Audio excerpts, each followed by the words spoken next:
Hello, hello, hello, and welcome back to the Wrapped in Scraps Family Channel. Welcome back. It's a Sunday and it's super cold, and so we got the fireplace going here. There she is. Ian did a good job getting that going. So, okay. So this is a perfect opportunity for us to talk about the whole autism thing, just like in in living color, as far as what we thought before we dealt with it personally. What were our first thoughts when we were dealing with it, and then how we feel about it now. Okay, you want to go first? You want me to go first? Well, I was overseas when we first kind of seen some of the signs. So,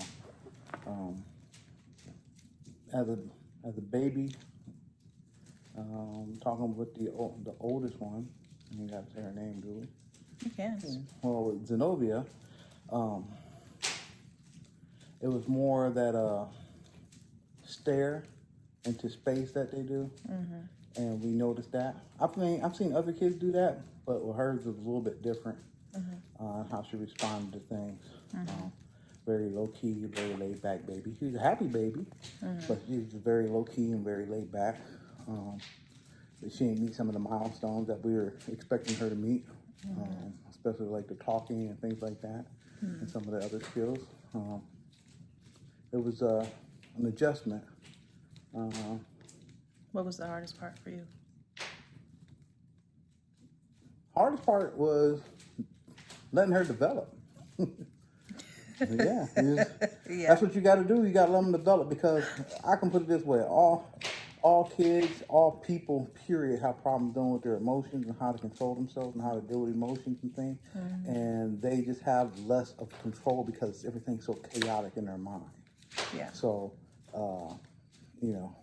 I see adults that deal with problems all the time. That's why you have people that, unfortunately take their lives and things get a little bit rough sometimes. But it's one of those things where you just got to let them come about and be themselves and teach them skills on how to control their emotions. I mean, like most kids, they have fits and fallouts and things like that.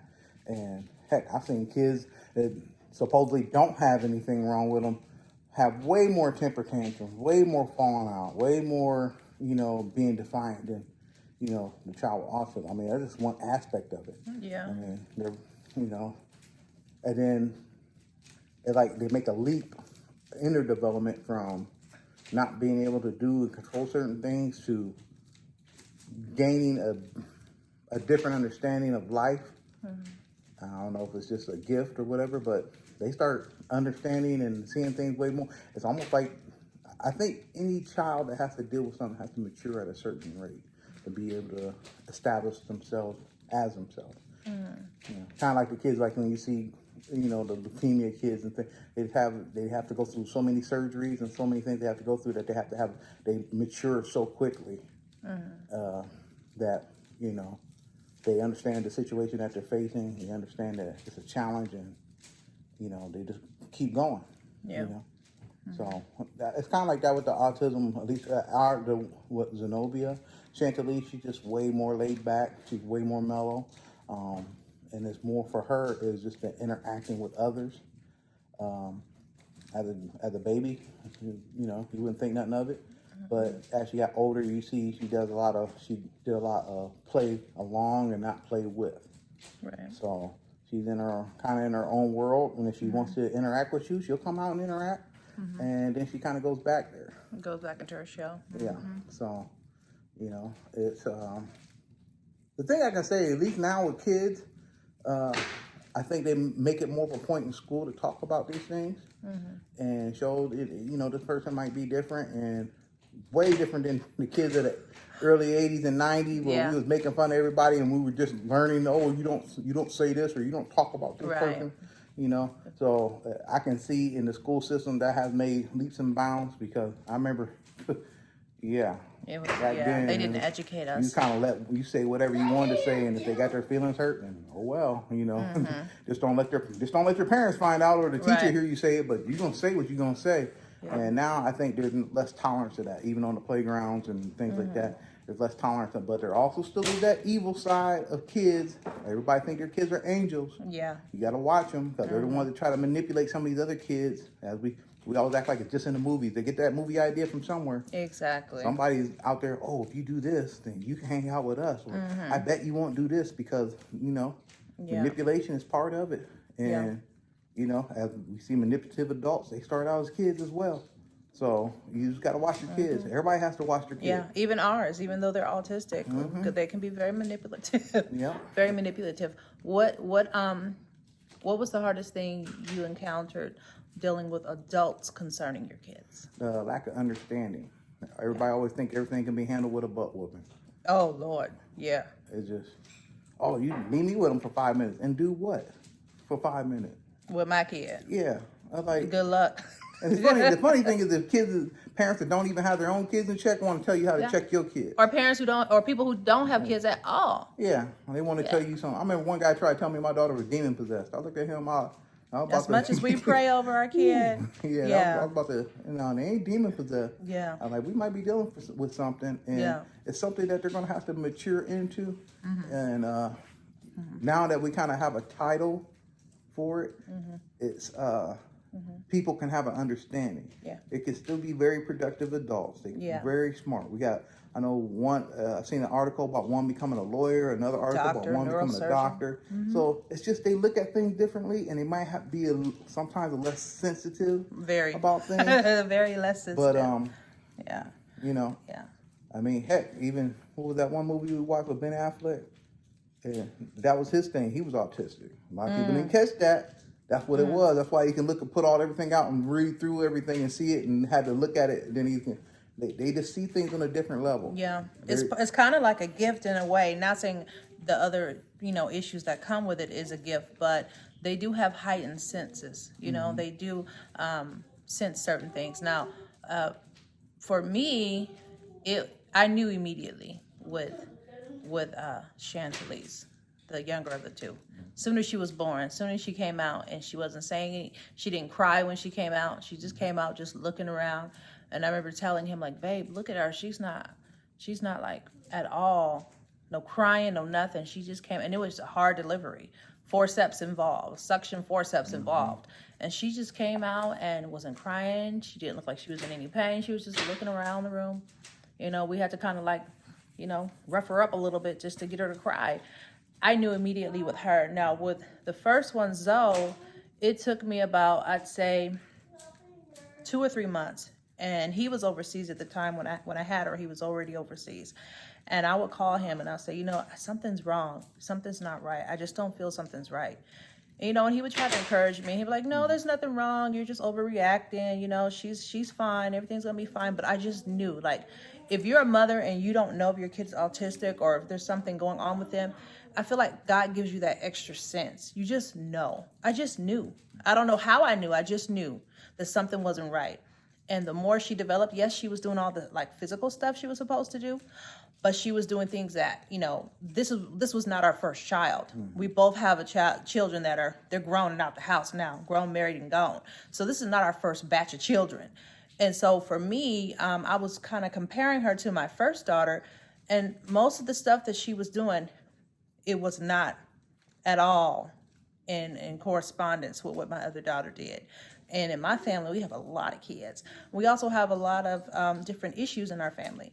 So I know how to pinpoint those. This one was new. I had never seen a kid behave like this, aside from in the special ed class. So I thought, okay, something's not right. I started taking her to doctors when she was about 2 years old. She still wasn't talking. That was another big sign. Neither one of the girls really began to really talk till about 5.5. Chantalise still struggles. She does okay, but you're only going to get one sentence out of her. She's not going to sit down and have a back and forth conversation with you unless you really press her to do so. She's just not going to. Zenobia, you can't shut her up now. Now that she started talking, you can't shut her up.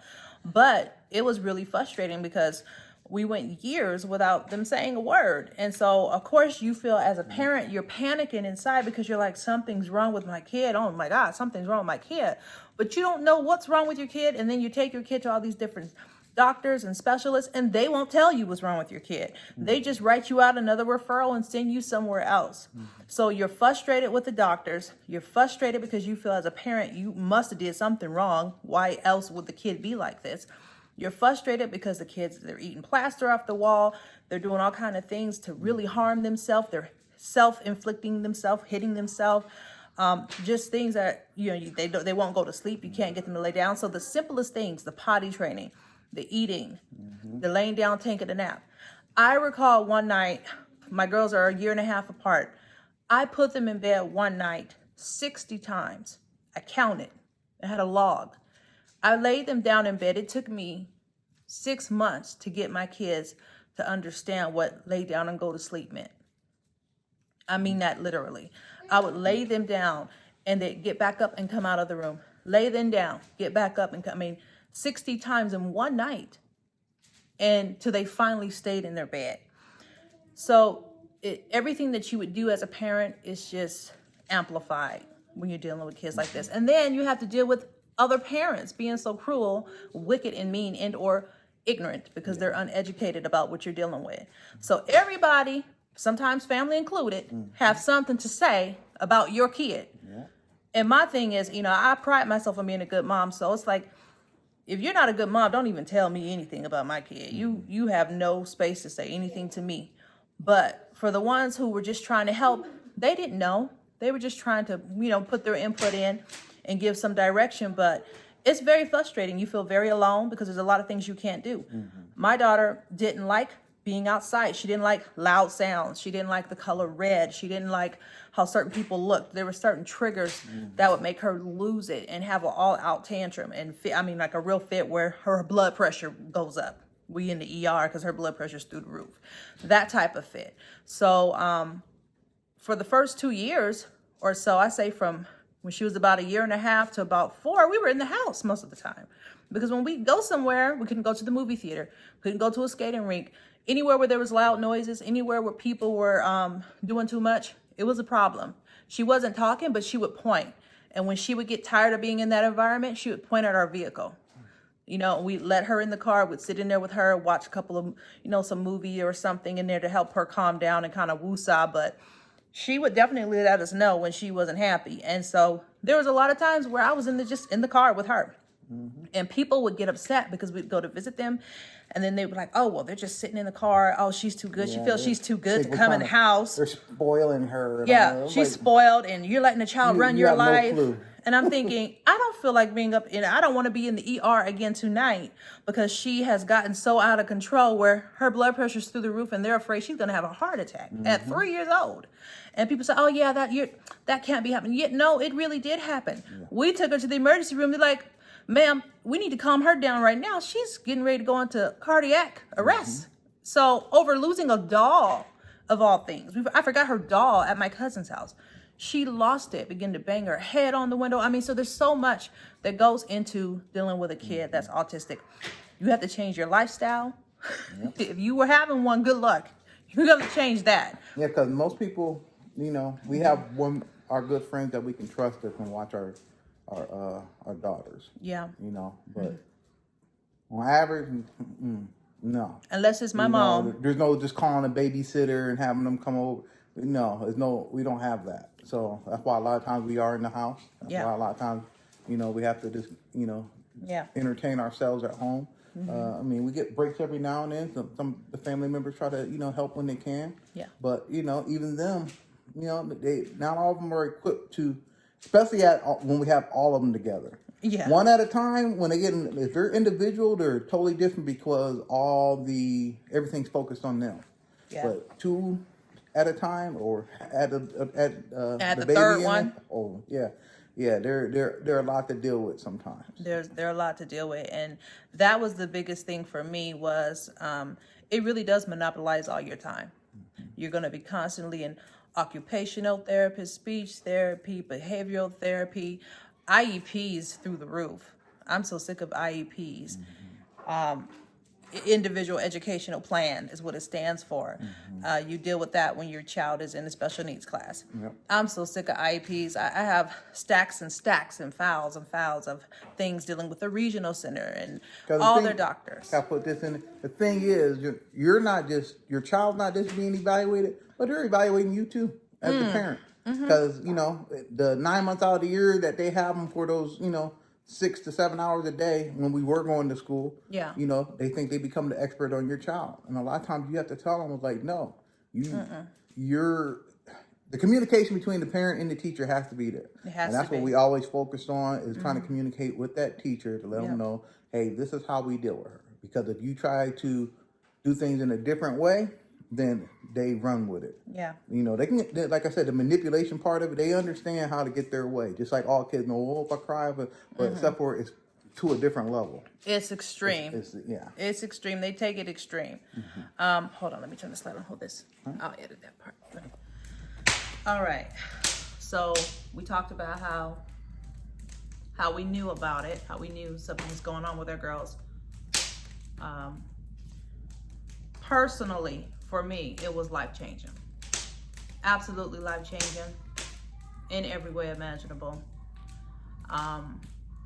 He did work overseas a nice amount of time, so a lot of the times I was by myself with my teenage daughter at the time, so she was there to help, but emotionally, it was definitely overwhelming. Definitely overwhelming, very overwhelming at times. I honestly, looking back, don't know how I was able to actually deal with all that was going on. The personal stuff does spill over into the family stuff. Relationship-wise, just as far as husband and wife, definitely had an effect on our relationship too. You don't get as much quiet time as you'd like. You don't get any like date nights and things like that.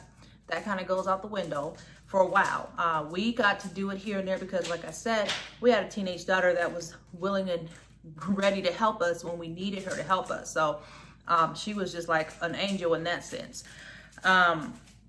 Financially, can hit pretty hard too. When you're dealing with an autistic child and they're not talking to you and they harm themselves, or you think they swallowed something or anything like that and they're not telling you anything, that means you got to go to the ER. That means you got to pay that payment.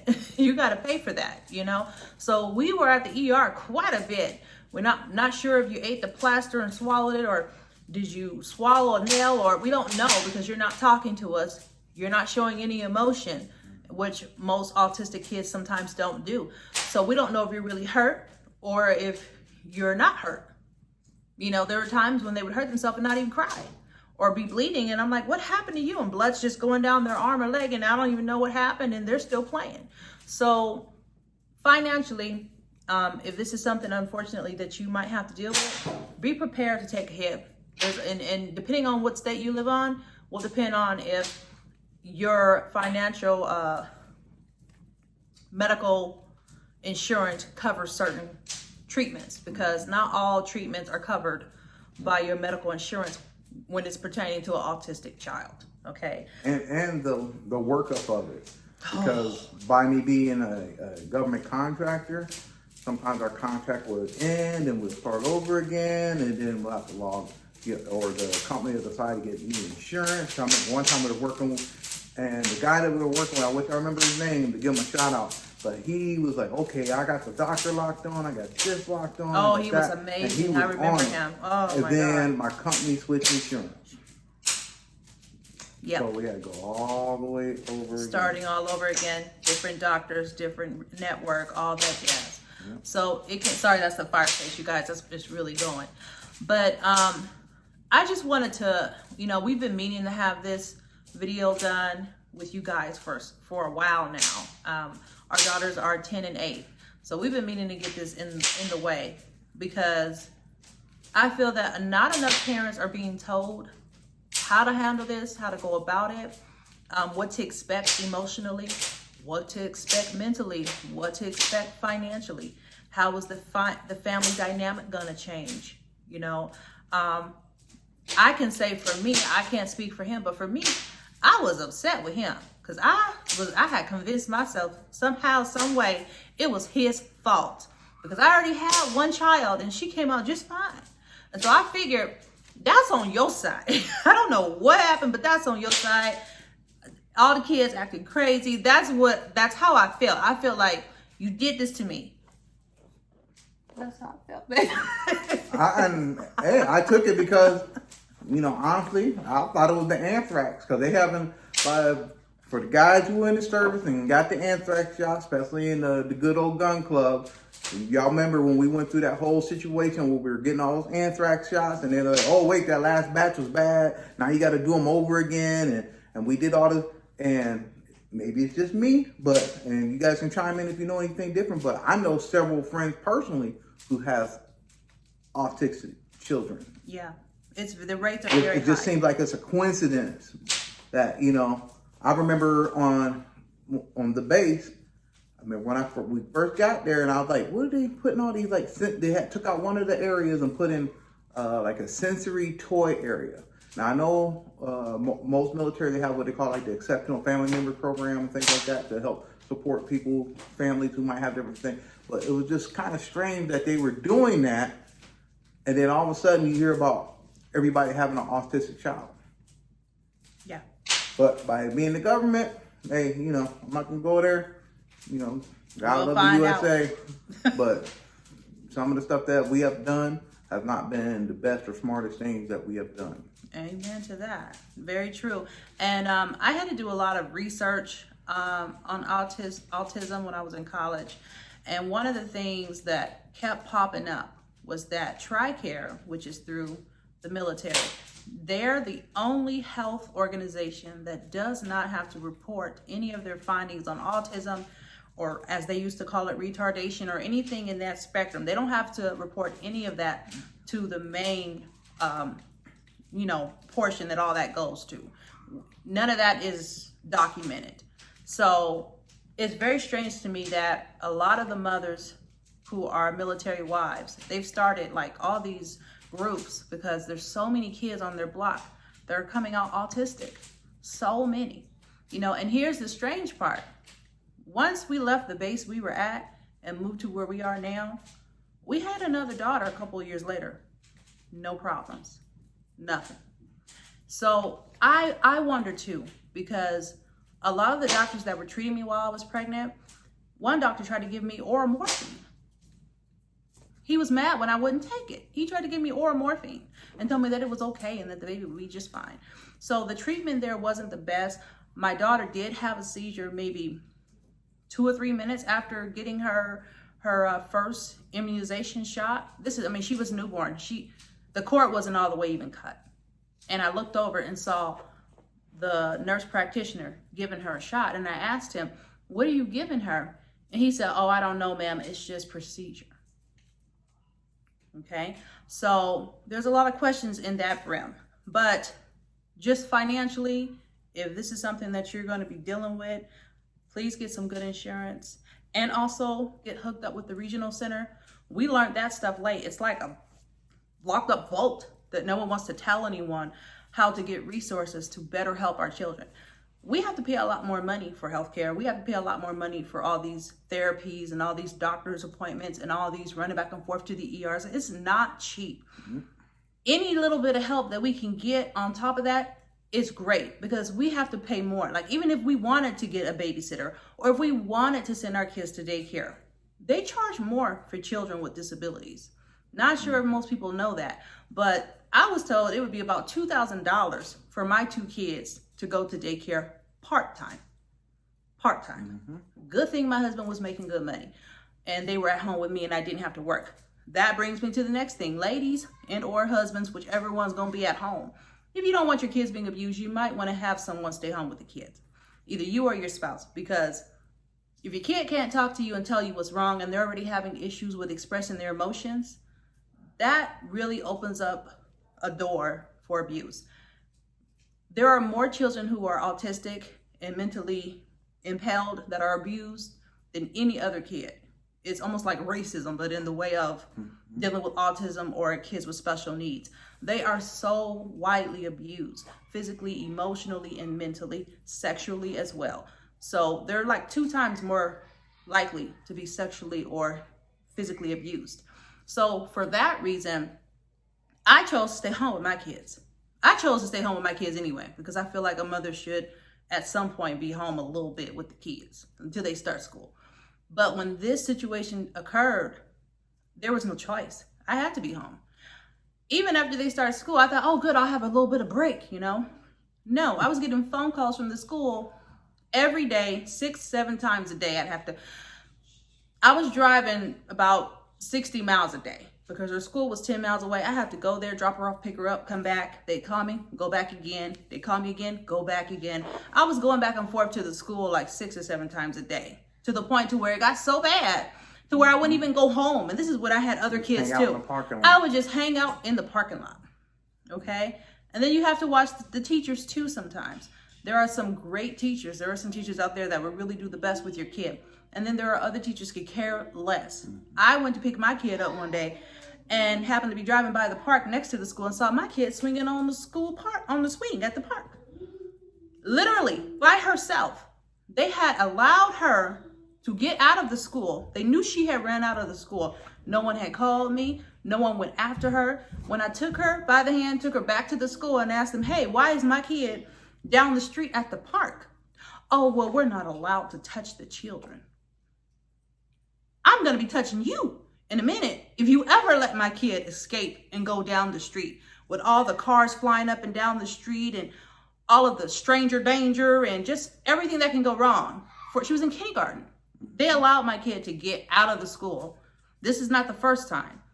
All the way down the street and was swinging on, and nobody was looking for her. When I walked in the facility at the school, no one was like, where's Zenobia? No one was looking, and they didn't send the janitor out to look. Like, no one was even looking. No one were looking for her. No one had called me. So be prepared to do some work, okay? If you are a more laid back parent, that's it. That's the end of that. As soon as you expect that your child is having some signs and symptoms of autism, check it out. I'll leave some links below of the signs of autism.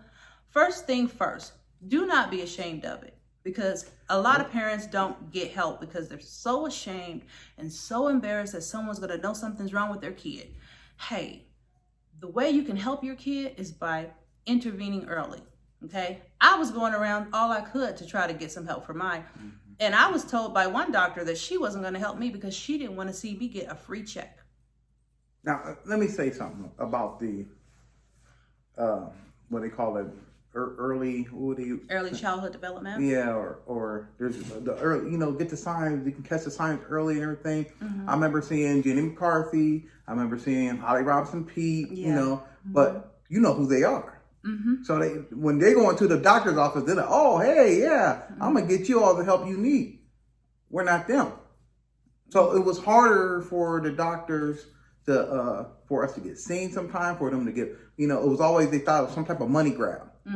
And it's like, that's the last thing that we're thinking about is a money grab. That's the last thing we were thinking about. But that's how everything was always shaped. That, you're trying to get money for it. Even with family members, even with friends. Y'all trying to get money for it. It's like, you know what? And I mean, that's kind of why we are, some of y'all that might be watching it might be friends and say, oh, that's why.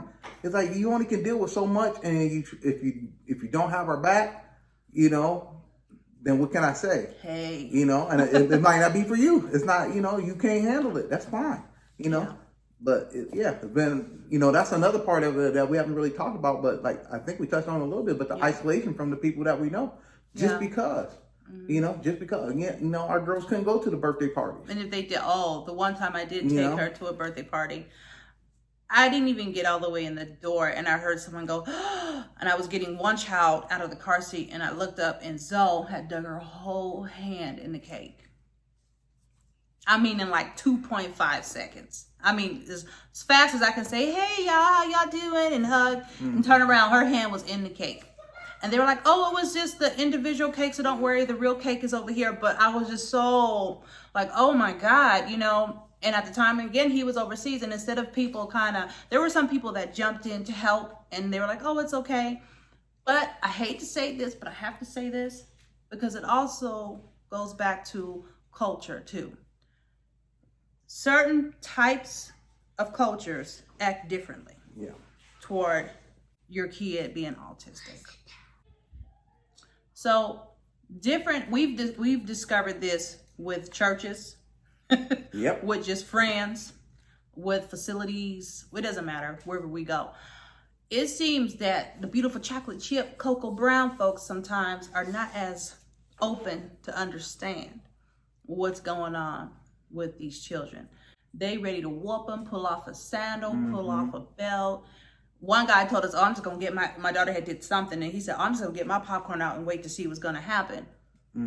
No, we don't have disobedient children. Like I said, we're not new at parenting. Okay. This is our last batch of kids. Okay. We have grown children. We're not new at parenting. These children are different.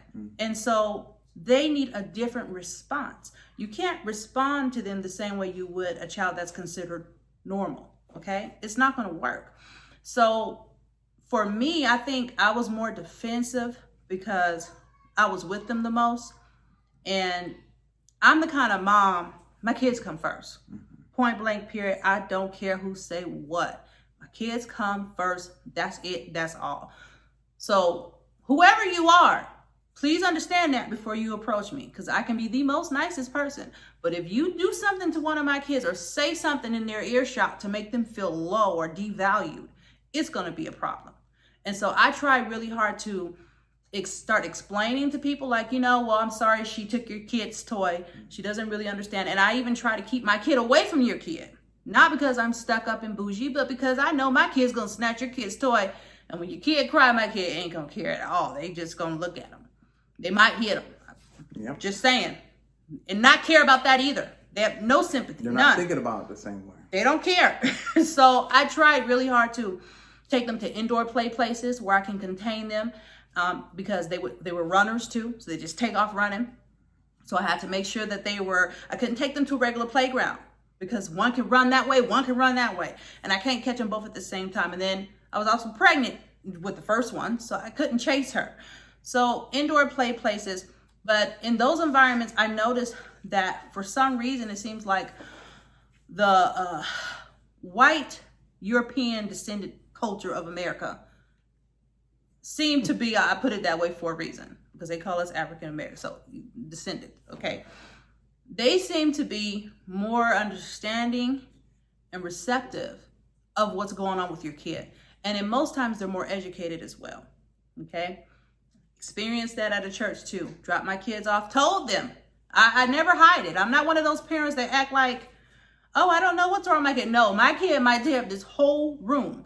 I don't even know if I need to leave my kid in here because I feel sorry for you. You don't know what you're asking for. You're saying it's okay, but I'm telling you there's some things going on with my kid that you may not be able to handle. They told me, oh, no, we handle kids like this. We got it. Okay. Left the kid there and went to church, came back. When I came back, that lady I feel sorry for her now. That lady looked like she was about to cry. She looked at me and she said, where's your husband? At the time, he was overseas. He's overseas. She said, how are you doing this? By God's grace. I don't know. Is it really a choice? It's not really. It's not like I have a choice. Okay? Can't take them back. No, that's it. And she said, I don't know how you doing this. Ain't no way I could do this. May God be with you and some other stuff. But my kid had got out. When I was coming around the corner, Zoe went running past me. Only good thing is there was a lady running behind her. Okay? So I was able to get her, but a lot of people don't know how to deal with it. And because they don't know how to deal with it, they're negative about it. Or we have the ones that say, don't say your kid's autistic. We're not claiming that. Well, first of all, for God to deliver you from something, you have to first have something he's delivering you from. So I'm not going to sit here and say, oh, no, my kid doesn't have autism. Yeah, my kid is dealing with autism. Can God heal them? In my opinion, absolutely yes. Will he make things better? Yes. That's my faith. That's my belief. But I'm not going to be ignorant and sit here and say, oh, no, that doesn't exist. Yeah. I'm sorry. Come and tell that to my walls and all the stuff they've destroyed and all the things I have to deal with. It's easy to just say that. I'm the one dealing with it. So people would kind of, in my opinion, go behind my back and try and tell him like, well, she needs to do a better job at this, or or maybe you need to do this, or maybe, and I'm thinking and they have no freaking idea. They don't have a clue. No. Oh, well, why isn't your wife here today? If you only knew, honey, okay?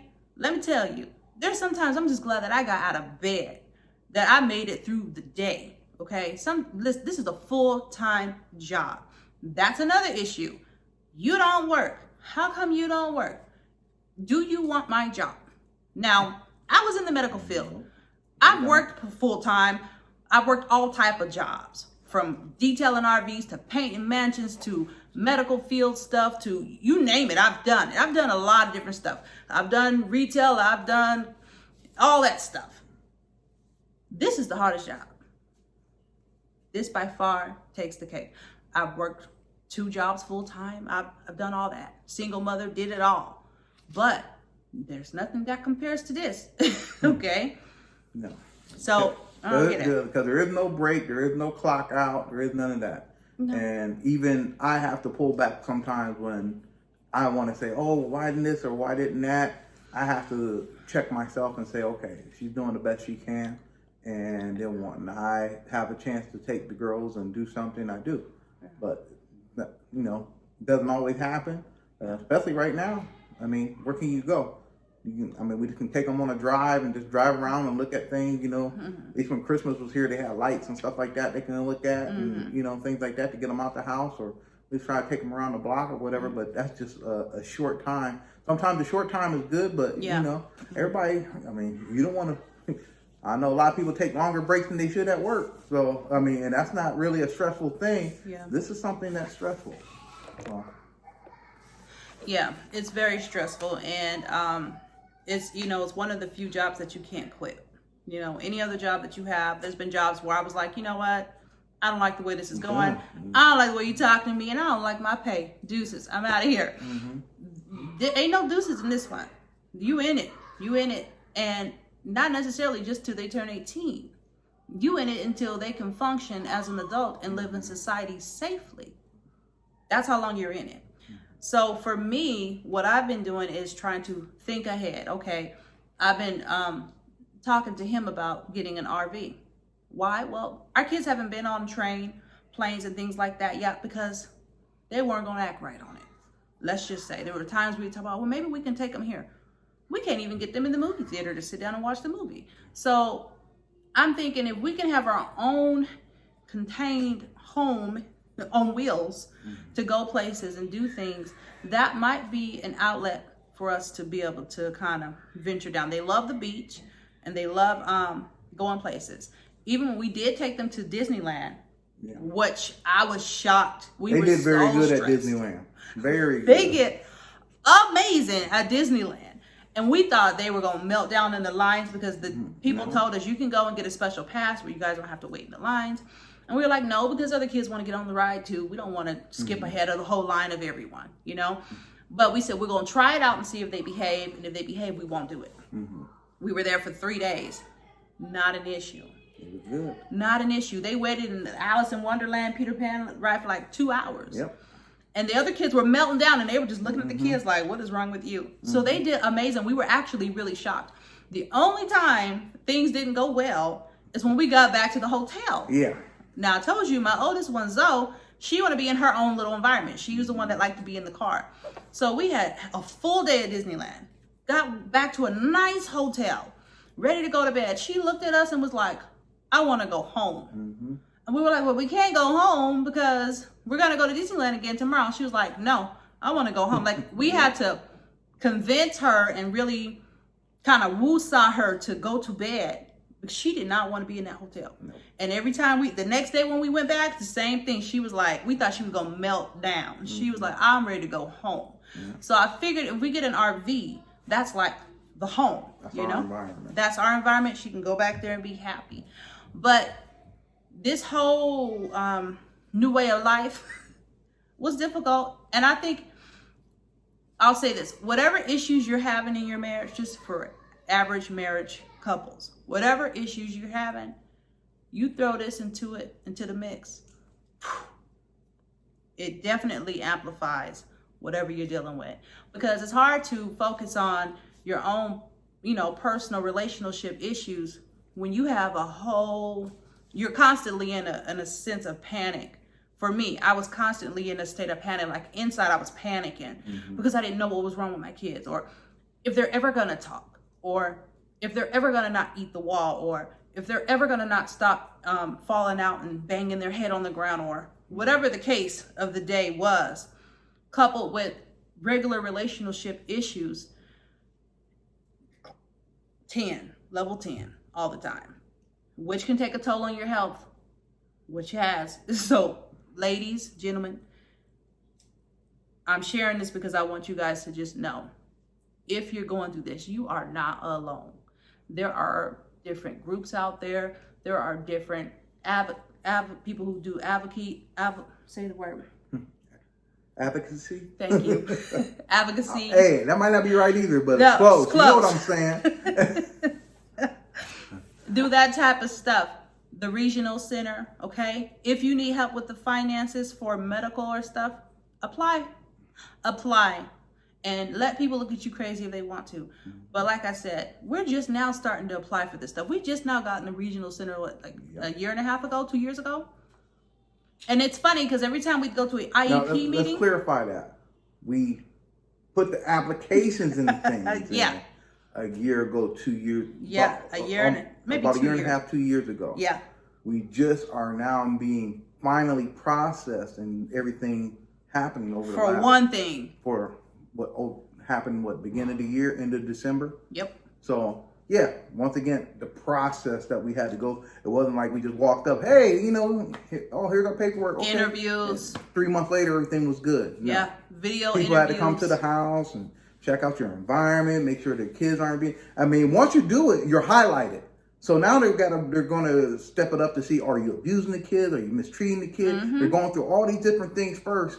So then, like I said, you being evaluated as a parent first before they even think about not taking the kid, but helping the child. Yeah. They're looking at everything. But everybody else, like the school, they'll get their assistance money and they'll get all this other stuff. But they keep looking at you like, oh, did you do something? Did something wrong that you did? Did you say something wrong to them? I'm like, oh, so you evaluating me, but I'm the one that's asking for help. Yeah. And let me also put this in there. Having this brown skin makes a difference too. Because immediately, there's been so many times where people looked at me and were like, oh, she's trying to get money. Oh, she must be a single mom. Because all our girls look different. They all have the same father, but they all look different. They don't look like their siblings unless you really, really look, okay? One looks like him, one looks like me, and one's the middle of us. So they automatically thought that I was out for some coins, okay? They automatically thought that I had a whole bunch of different baby daddies. Not saying if that's your situation, I didn't think hey, do you? All I'm saying is they will judge you on that, okay? You have to fight the stereotype. You have to. The stereotypes that are out there that's put on TV that show everybody that, you just have, you got to fight when you deal with anything to do with the county, or it seems like you always got to fight the stereotype first. And then once they figure you're not the stereotype, then they're willing to help you. They're willing to be a little bit nicer. Even to the point to where there were times where I would call him at work and say, babe, I've been trying to get this doctor's appointment for Zoe for leave for like months. Yep. Can you please, they keep telling me they don't have any spots available. Can you please call and make them a doctor's appointment? For some reason, men are way more respected in the medical field. And I used to be a medical assistant, so I know what I'm talking about. They're way more respected. I had just called and tried to get an appointment. Yep. Wouldn't give me one. Told me I had to wait 2 months. He called. 5 minutes later, he called me back. Okay, her appointment's on this day. Same office. Same people. And I'm like you. I was like, okay, she tripping. I'm like, whatever, I'll call. And that's what happened. I'm like. And I told him, I said, babe, you don't understand. I get more respect when you're standing next to me or when we're dealing with business. If you're the one that does the phone call or does the back and forth with the person, it's more respected for whatever reason.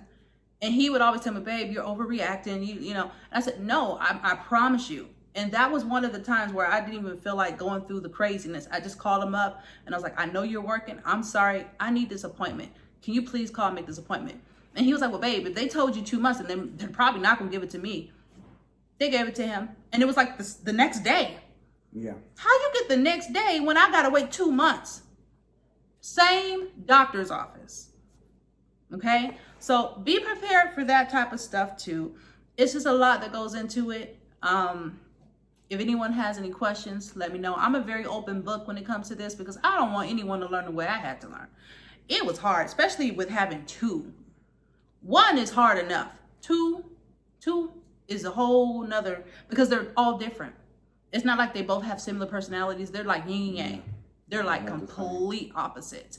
And so you have to fixate yourself to be one type of parent to this child, and then refixate yourself to be another type of parent to this child. And then I have a 4-year-old. Yeah. Okay, so I'm a chameleon. I'm all over the place. Different things work for different kids, you know, and it's a learning process. So if you feel that your child might be autistic, if you have that something in you that just makes you feel like something's not right here, go and get your child evaluated. If the doctor does not want to do a right evaluation, go through the regional center. They will. Like I said, we didn't discover this for years. No one told us. Okay. Well, it was like the guy at McDonald's told us. Yeah. This child was autistic. This is how God works, actually. So we were trying to find help. Yeah. And we kept running into dead end. We didn't even know about the regional center. Nothing. We're at McDonald's. Our kids are playing in the play. And this is obviously before COVID and all this other stuff. They're playing in the the little indoor play place. And the other guy was sitting over there, and he was just watching. And at first we kind of looked, why are you just watching? Yeah. We was like, okay. And then we walked over there, and he's like, your child's autistic, huh? And we're like, right away, like, I can tell. He's like, and he told us his story, and he had to quit working so that he could take care of his child and introduce it. And he's like, yeah, he gave us all kind of information, told us to go, and him and his wife, I believe, his wife, they sat down, they just talked to us for about a good 30, 45 minutes about what we need to do while the kids were able to play. Yeah. Because he said, but guess what? They went through the same thing. Yeah. Nobody tells you anything. You only find out information unless somebody else knows. Yeah. And you ask questions and, call this number, and you call, I don't know. You try calling this number. Little funny stuff. Well, maybe you can talk to this person over here, or, maybe you just need a child protective services. They want to send you to the people who's going to scrutinize you the most right away when you're just trying to find some type of help. Yeah. And it's out there. You know it's out there because you're seeing all these people that's getting the help, but no one wants to tell you. And I couldn't figure out why. And then I realized, because they think that I can get paid, or because they think this or they think that. And it's really sad because the doctors will keep referring you to another specialist, but they're not referring you to the right specialist. Yeah, and they give it's you like they give you money off in their of little it. network. They just keep circling you around in their little network. So we spent a lot of money just in the little network, going from doctor to doctor to doctor, and no one was helping. Yeah. Now, when we did go to the IEP meetings, there were a lot of people that always say, well, are they getting this? Are they getting that? And after a while, we start writing it down like, what's that? No. We had to write it down to go around the back way to ask about it. Yeah. And even when you do get some of the help from the regional center, like I said, it's always a number, or you have to actually go through everything that you get and read it line by line. And make notes of it. Say, if you can call this number, or you can call this organization, or you can call this, because if you don't, it's not this out there. No. It's like it's like the in and out menu. It's like half the stuff don't on know it, the special stuff. Yeah, if you don't know, you don't know. They're like, here's everything, but if you don't know. Hey, you don't know. Hey, and they're not gonna tell you. They're not gonna offer it. They're like, hey, do you know about the social? No, they're not gonna offer that. You're just gonna get number 1, number 2, and number 3. Yep. Okay, but the thing is, we had to go through IEP meetings, and that's a whole nother situation. They can be real funny. I had one psychiatrist in the IEP meeting to call me later and ask me if my husband was abusive to our daughter because he didn't speak at the meeting. He was there. He was present. He was listening. It was his first time, and he was trying to take it all in. And anyone knows anything about an IEP meeting, you know that there's a lot of people in there, a lot of different specialists, and then there's, each person is telling about their child. And this was the first time that he got a real good glimpse on everything that was going on with her education-wise. So he was really just listening. The guy was intimidated by him, is what it was. And so instead of him just saying, I'm intimidated by the nice-sized black man sitting there, all of a sudden now my husband has to be abusive to the children. It's like, my husband don't even spank the children. If anything, it's me. I'll spank the children if I feel the children need to be spanked. I'm the only one that hits here. He wasn't trying to hear that. So he had brought Zoe into his office and had a full meeting with her, and she wasn't even talking that much, trying to see if she was being abused at home. And then finally he called me and apologized and said, oh, well, I had her come in the office because I thought maybe this, or, so be prepared for all that type of stuff too. Just be ready. You're going to get a lot of people thinking that you're lying. You're trying to get a check.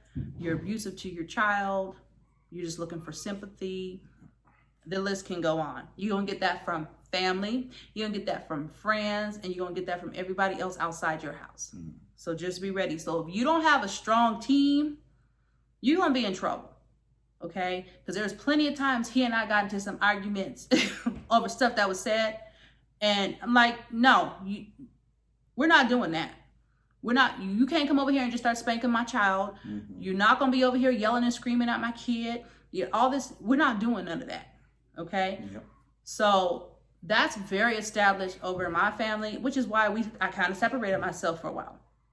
Because some people are just quick to throw hands. We're not doing that. We're going to get an understanding on what we're dealing with so that we can learn how to deal with it. Okay? I'm not saying there's not a place for discipline, but that is not the only answer. And sometimes a lot of people think that's the only thing you do. That's it. Not so.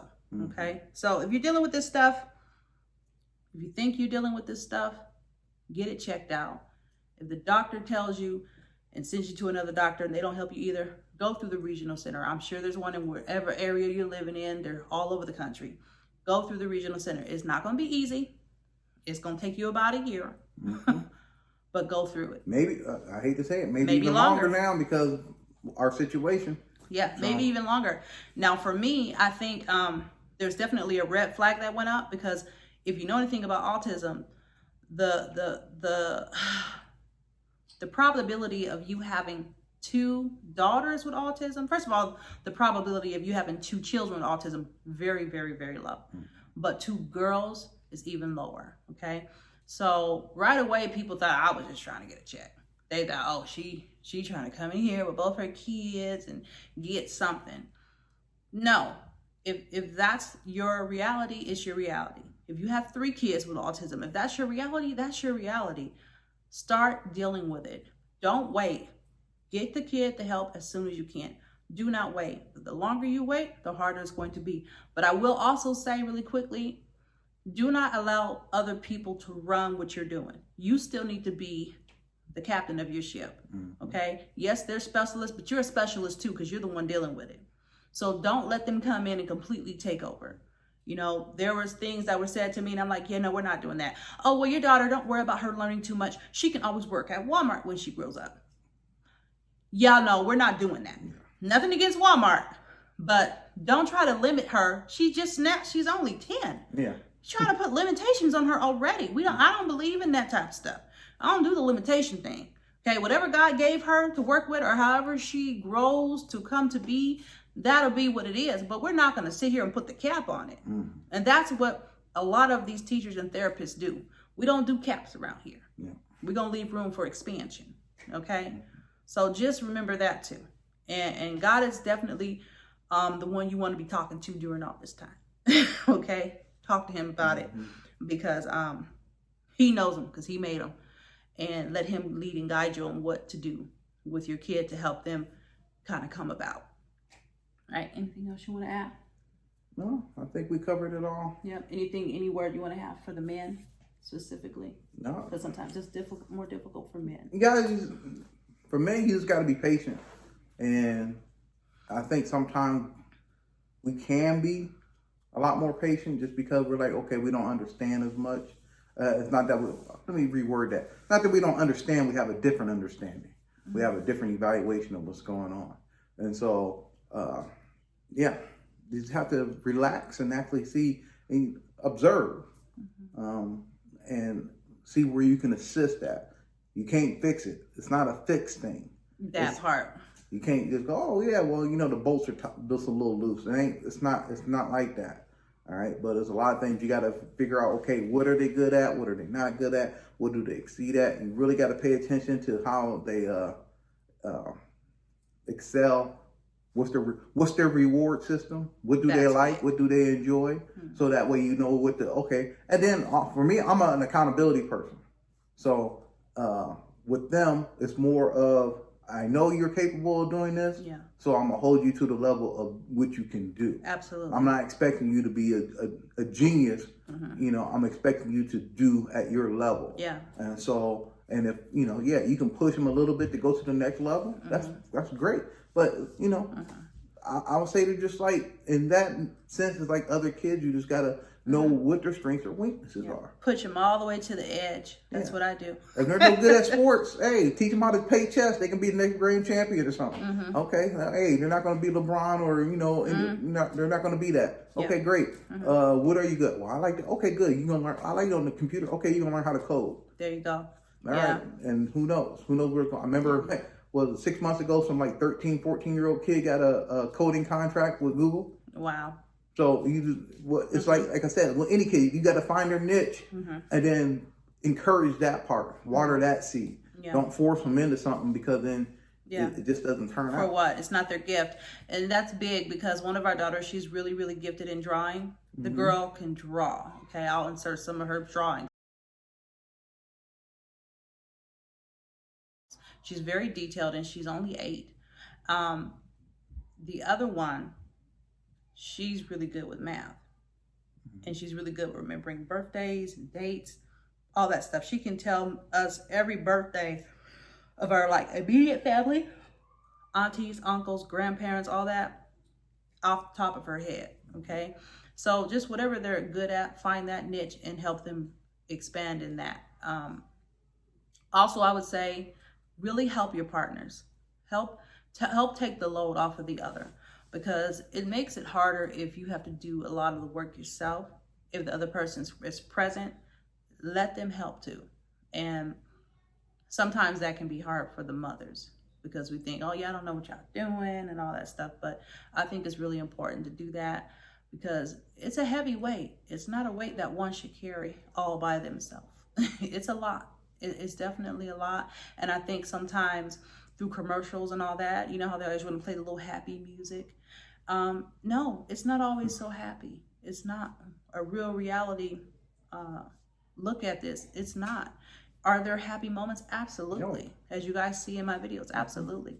But there's also a lot of meltdowns too. You just take them as they go and keep moving, keep pressing. Okay, so I hope that this little talk has been in some way helpful to somebody who might be, who might feel that that's something they're going to be dealing with. If they see those signs in their kids not really making eye contact, not really showing emotions, not speaking, they're doing things to do self-harm, sounds and light and things like that irritate them easily, get your kid checked out, get your kid evaluated, and then take it from there. Take it one day at a time because you're going to have to take it one day at a time. Also, get you a good support system and help educate the people who are around you so that they can be better helpful in helping you utilize all the resources or things that you're going to have to start doing. And just know that there is a light at the end of the tunnel. A lot of autistic kids do get better with time. No, they're not going to probably be like every other, but average kids, as people like to say, but they'll be whoever they're going to be. Whatever God wants them to be, that's what they're going to be. Okay. And just help them be the best of that. That's all you can do. Okay. So I hope this has been in some way encouraging or enlightening or just, for you to learn and just to see parents' point of view of all this jazz that goes on. Okay. Children are a blessing. Even children who are autistic or have other things going on, it can be hard, but remember, you were chosen for the job. You may not have picked the job, but you're chosen for it. Yeah. So do the best you can, okay?